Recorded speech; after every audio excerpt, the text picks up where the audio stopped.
कितने आईपीएस अफसरों को सस्पेंड किया आपने? इससे बात साबित हो रही कि आपकी पूरी रजामंदी से, जिसको हमने कहा अंग्रेजी का लफ्ज स्टेट कॉम्प्लिसिट वायलेंस है, बिहार में होता है, हमारे खिलाफ बातें करते हैं, बकवास करते हैं।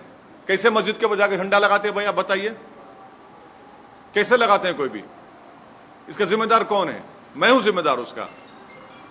तो ये सब चीजें हो रही हैं। सर, करौली में बीजेपी तो ये अरेस्ट करने की एक्सोडस हो रहा है हिंदूज का, और कोई पुलिस वाला कुछ बोल रहा है कि मतलब सर वहाँ पुलिस वाला एडमिट करिए कि कैमरा पे गवर्नमेंट का फेलियर होता है इसके। राजस्थान करौली में जो कुछ हुआ, मध्य प्रदेश में जो कुछ हुआ, गुजरात में आनंद हिम्मतनगर खंभाट में जो कुछ हुआ, कर्नाटक में जो कुछ हुआ, गोवा में जो कुछ हुआ, वहाँ की सरकारों की रजामंदी से ये स्टेट कॉम्प्लिसिट वायलेंस हो रहा है। और टारगेट पे कौन है? कौन उस प्रोसेशन का परमिशन देता है? सरकार देती है। तो सरकार जब देती है तो सरकार कैसे वायलेंस होने देती है वहां पर?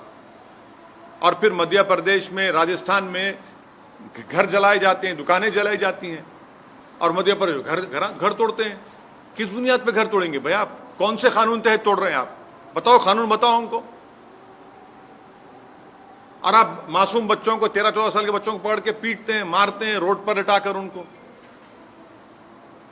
सर ये बताइए, रामनवमी के दिन जेएनयू में एक ये मटन नहीं खाना या नॉनवेज नहीं, आस्था के लिए आस्था मेरी आस्था नहीं है क्या? मेरी आस्था भी हिजाब पहनना मेरी आस्था नहीं है। तो आप एक काम करिए ना, फिर जितना एक्सपोर्ट होता है गोश्त उस दौरान में बैन करिए इंडिया में। मैंने गोश्त का एक्सपोर्ट आप बैन नहीं करेंगे क्योंकि आपको डॉलर मिलते हैं, और वो जो मासूम बेचारा जो दिन में 100 रुपये 200 रुपये कमाता, उसके कारोबार को आप लगाते हैं। आस्था की बुनियाद पर देश चलेगा या संविधान के ऊपर चलेगा? बता दीजिए आप। फिर मेरी आस्था क्या क्या होगा बताइए? मेरी आस्था भी है, रमजान है, फिर शराब की दुकानें क्यों खुली पड़ी हुई है? क्या देश संविधान से चलेगा या आस्था पे चलेगा आप? यानी आपकी आस्था सबसे इंपॉर्टेंट है और दूसरों की आस्था क्या भाड़ में जाए? आपने हिजाब की बात की तो कहा नहीं भाई यूनिफॉर्म है, फिर यहां पर यूनिवर्सिटी में क्या गोश्त खाना क्या आस्था आ गया? कहां से देश कौन सी राह पे जा रहा है? बीजेपी को, संघ परिवार को हम शुरू से कह रहे हैं कि जिस राह पे आप इस देश को लेकर जा रहे हैं, इससे देश कमजोर हो रहा है। देश कमजोर हो रहा है, ये सरकार की जिम्मेदारी है। तो आरएसएस कहां से सर? हाँ, आप आरएसएस को नहीं जानते, हम जानते हैं ना। आरएसएस का स्टेट वायलेंस बोल रहे हैं। आपको हम बोलेंगे किताब पढ़ो, we our nationhood defined, bunch of thoughts. ये 2 किताबें आप पढ़ लो, जिसमें आरएसएस के उस वक्त के सर संचालक खुद कह रहे हैं कि जब जुलूस निकलता था तो मैं बाजा बजाता था बोल के।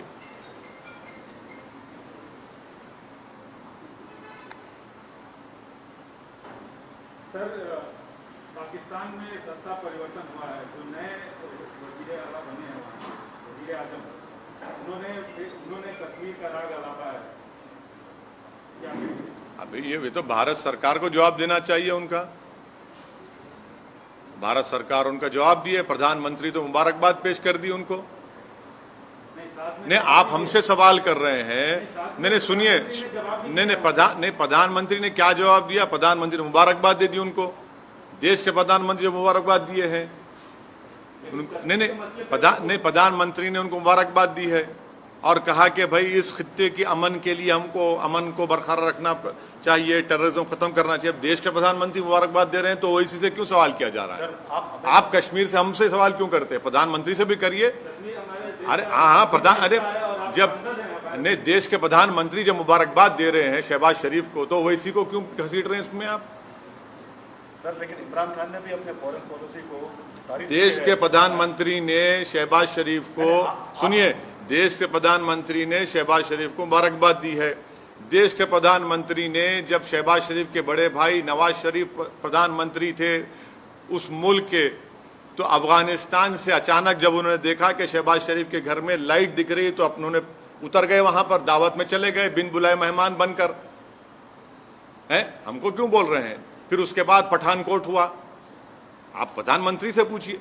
वो मुबारकबाद दी है। फॉरेन पॉलिसी पे हमें फॉरेन पॉलिसी नहीं आप बोलते रहते हैं, लेकिन अरे हम वही इमरान खान जो प्रधानमंत्री ने जो मुबारकबाद दी है शहबाज शरीफ को, असदुद्दीन ओवैसी को क्यों पूछ रहे हैं फॉरेन आप? पॉलिसी प्रधानमंत्री चीन के ऊपर नहीं बोलते, प्रधानमंत्री चीन का नाम लेने से डरते हैं। प्रधानमंत्री वो इलाकों में जहां पर आज हम पेट्रोलिंग नहीं कर सकते, उन हिस्सों में जो भारत का हिस्सा पे चीन बैठा हुआ है, डेप्सांग में क्या हो रहा है, हॉट स्प्रिंग में क्या हो रहा है, डेमचौक में क्या हो रहा है, प्रधानमंत्री बोलते ही नहीं है।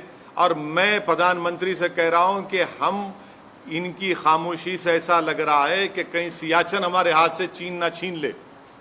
ये खतरा है देश के लिए। सर, हमारे